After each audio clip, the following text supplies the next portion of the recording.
வணக்கம். உங்களுக்காகவே பிரத்யேகமா தயாரிக்கப்பட்ட இந்த ஆழமான அலசலுக்கு உங்களை நான் வரவேற்கிறேன். வணக்கம். இன்னைக்கு நம்ம பேச போற விஷயம் நம்ம சமூகத்துல பல வருஷமா கட்டமைக்கப்பட்டிருக்கிற ஒரு பிம்பத்தை முற்றிலுமாக உடைக்க போகுது. கண்டிப்பா ஒரு மிகப்பெரிய பிம்பம் அது. ஆமா, அதாவது எப்போதுமே இந்த நிர்வாகம், அதிகாரம், சட்டம், காவல்துறை அப்படின்னாலே அது ஆண்களுக்கான ஒரு தனிப்பட்ட களம் அப்படிங்கிற ஒரு பொதுவான எண்ணம் நம்ம கிட்ட இருக்கு இல்லையா? நிச்சயமா இருக்கு. ஆனா இன்னைக்கு நம்ம கையில இருக்கிற ஆதாரங்கள் முற்றிலும் வேறொரு கதைய சொல்லுது. கரெக்ட்.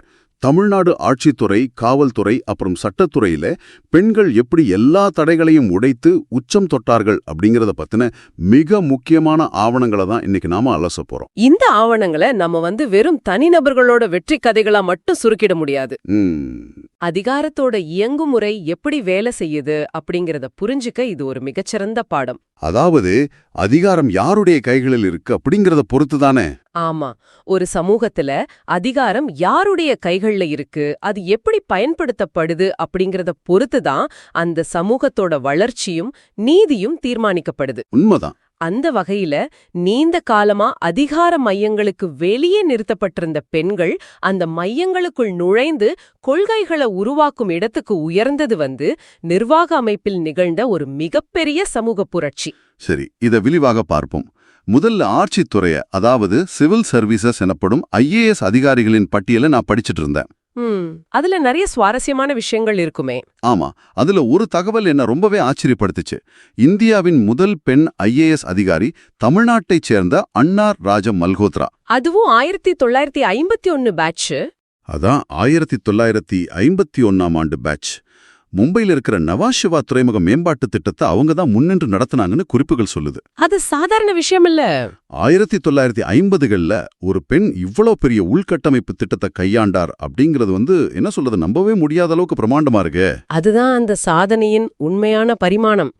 1951ல இந்தியா சுதந்திரம் பெற்று சில ஆண்டுகளே ஆன காலகட்டம் அது. ஆமா, ஒரு பெண் சிவில் சர்வீசஸ் தேர்வுல தேர்ச்சி பெறுவதே பெரிய விஷயம் அப்படிங்கிற நிலையில அவங்க நவாஷேபா போன்ற ஒரு மாபெரும் துறைமுக திட்டத்தோட பொறுப்பை ஏற்றாங்க. இன்னைக்கு இந்தியாவின் மிகப்பெரிய சரக்கு பெட்டக துறைமுகங்கள்ல ஒன்னா அது இருக்கு. அதுக்கு அவங்களுடைய உழைப்பு ஒரு முக்கிய காரணம். அவங்க சாதாரணமா ஒரு ஏசி அறையில உட்காந்துக்கிட்டு கோப்புகள்ல கையெழுத்து போட்டவங்க கிடையாது. நேரடியா களத்துல இறங்கியிருப்பாங்க.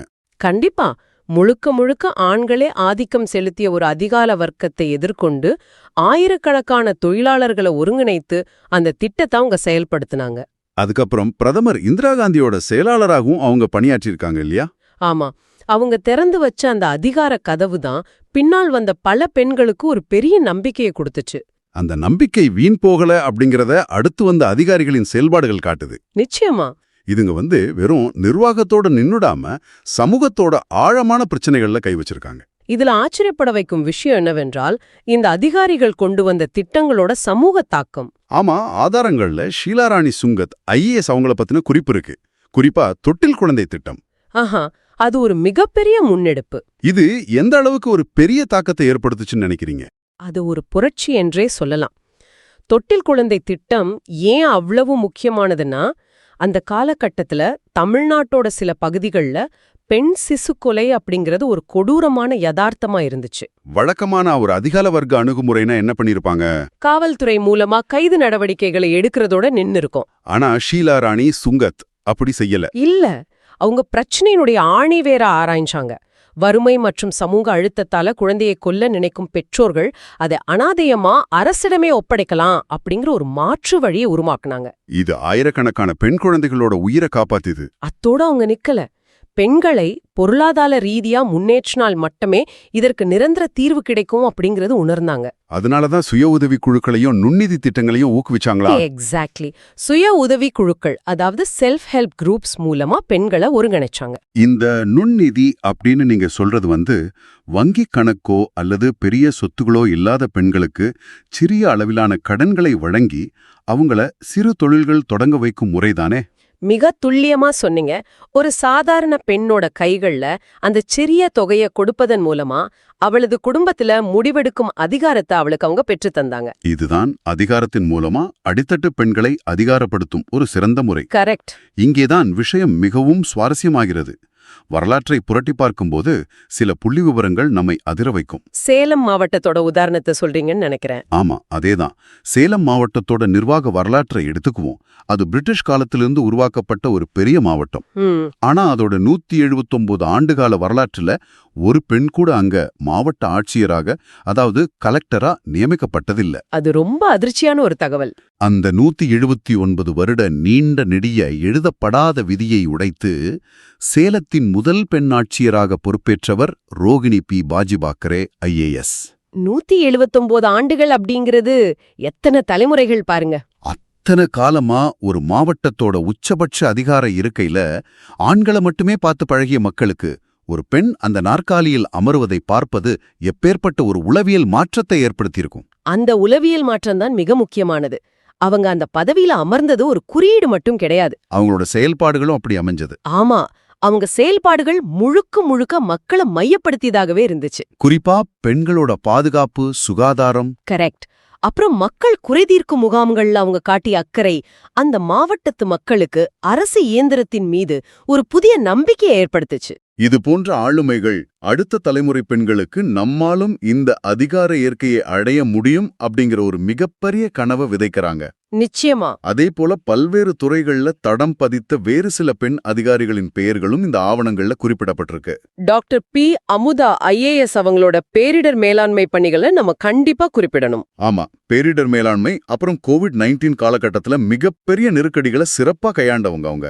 அதுபோலவே கோயம்புத்தூர்ல தாய்மை கால சுகாதார சீர்திருத்தங்களை வெற்றிகரமா செஞ்ச டாக்டர் அர்ச்சனா பட்நாயக் IAS. அப்புறம் சர்வதேச அளவுல பன்னாட்டு ராஜதந்திரத்துல முத்திர பதித்த டாக்டர் நந்தினி சிங்லா அவங்களும் முக்கியமானவங்க. சிவில் சர்வீசஸ் தேர்வுக்கு தயாராகும் பல இளைஞர்களுக்கு ஒரு முன்மாதிரியா விளங்கும் டாக்டர் திவ்யா தர்ஷினியோட சுகாதாரத்துறை பணிகளும் இதில் அடங்கும். இதுல எனக்கு இன்னொரு சுவாரஸ்யமான விஷயம் என்னன்னா, இன்னைக்கு உலகம் முழுவதும் பேசப்படும் சுற்றுச்சூழல் சார்ந்த விஷயங்கள்லயும் இவங்க முன்னோடியா இருக்கிறாங்க. கூடுதல் தலைமைச் செயலாளர் சுப்ரியா சாஹூ IAS அவங்களோட செயல்பாடுகளை நீங்க பார்க்கலாம். ஆமா, அவங்க மின்னணு கழிவு மேலாண்மை, அதாவது வேஸ்ட் மேனேஜ்மெண்ட் போன்ற சிக்கலான திட்டங்களை கையாண்டிருக்கிறத பார்க்க முடியுது. மின்னணு கழிவு மேலாண்மை அப்படிங்கிறது சாதாரண குப்பைகளை அகற்றுவது போன்றது கிடையாது. அதுல உள்ள நச்சுத்தன்மை கொண்ட ரசாயனங்கள், கனவுலோகங்கள் இதெல்லாம் கையாளணும். ஆமா, அது போக முறைப்படுத்தப்படாத மறுசுழற்சி மையங்களை ஒருங்கிணைப்பது என்னது ஒரு மிகப்பெரிய சவாலான வேலை. அதை எதிர்கொண்டு பசுமை தமிழ்நாடு போன்ற தொலைநோக்கு திட்டங்களை ஒரு பெண் அதிகாரி முன்னின்று நடத்துவது ரொம்ப சிறப்பு.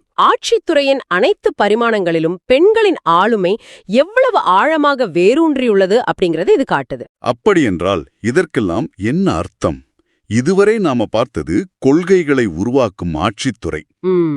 ஆனா ஏசி அறைகளிலிருந்து வெளியே வந்து நேரடியாக களத்தில் இறங்கி உடல் வலிமையும் வன்முறையை எதிர்கொள்ளும் மனத்தின்மையும் அதிகம் தேவைப்படும் ஒரு துறை இருக்கு. காவல்துறை. ஆமா, காக்கிச் சட்டை அணிந்து சட்டம் ஒழுங்கை பாதுகாக்கும் இந்த துறையில் பெண்களின் வருகை எப்படிப்பட்ட தாக்கத்தை ஏற்படுத்தியது? இது ஒரு முக்கியமான கேள்வி.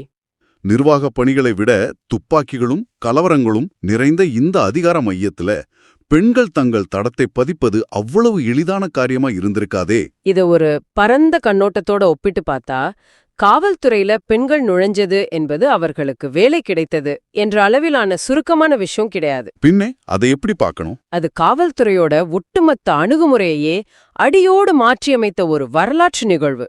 1992ஆம் ஆண்டை நீங்க நினைச்சு பாருங்க. தமிழ்நாட்டுல அனைத்து மகளிர் காவல் நிலையங்கள் திட்டம் தொடங்கப்பட்ட ஆண்டு. கரெக்ட்.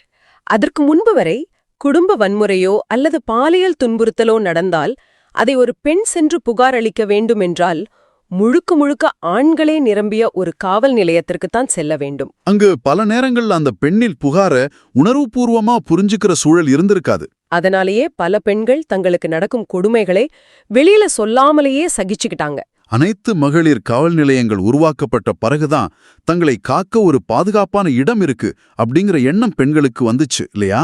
ஆமா, இது தேசிய அளவிலேயே ஒரு மாபெரும் முன்னோடி திட்டமாக மாறியது. இதன் பின்னணியில பல பெண் IPS அதிகாரிகளின் அர்ப்பணிப்பு இருக்கு. தமிழ்நாட்டின் முதல் பெண் DGP லத்திகா சரண் IPS அவர்களை நாம உதாரணத்துக்கு எடுத்துக்கலாம். 2010 முதல் 2012 வரை ஒட்டுமொத்த தமிழ்நாடு காவல்துறைக்கும் அவங்க தான் தலைமை தாங்கினாங்க.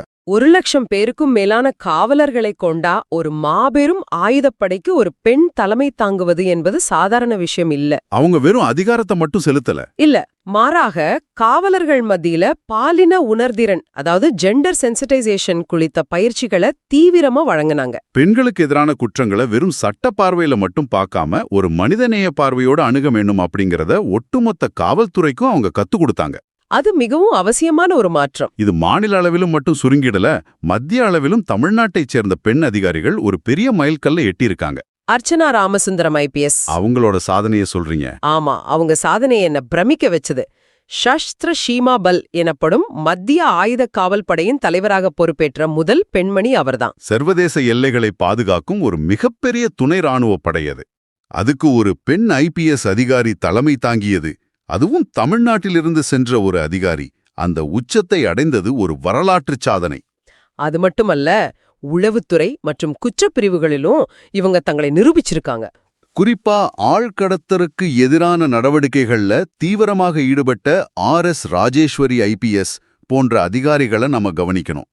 ஆழ்கடத்தல், அதாவது ஹியூமன் டிராஃபிக்கிங் அப்படிங்கிறது ஒரு பெரிய சர்வதேச குற்றப்பின்னணியை கொண்டது. அதை எதிர்கொள்ள அபாரமான தைரியமும் வியூகமும் தேவை. அதேபோல குற்றப்பிரிவில் சீமா அகர்வால் IPS மற்றும் காவல்துறை சீர்திருத்தங்கள், சைபர் கிரைம், குழந்தைகள் பாதுகாப்பு போன்றவற்றில் சிறப்பான பங்களிப்பை வழங்கிய Hemalatha IPS, doctor Rekha Priyadarshini IPS, இவங்க எல்லாரும் முக்கியமானவங்க. இந்த அதிகாரிகளின் வருகைக்கு பிறகுதான் விசாரணை முறைகள்ல ஒரு பெருமாற்றம் நிகழ்ந்தது.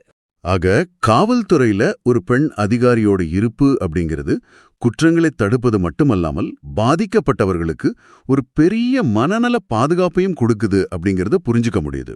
நிச்சயமா.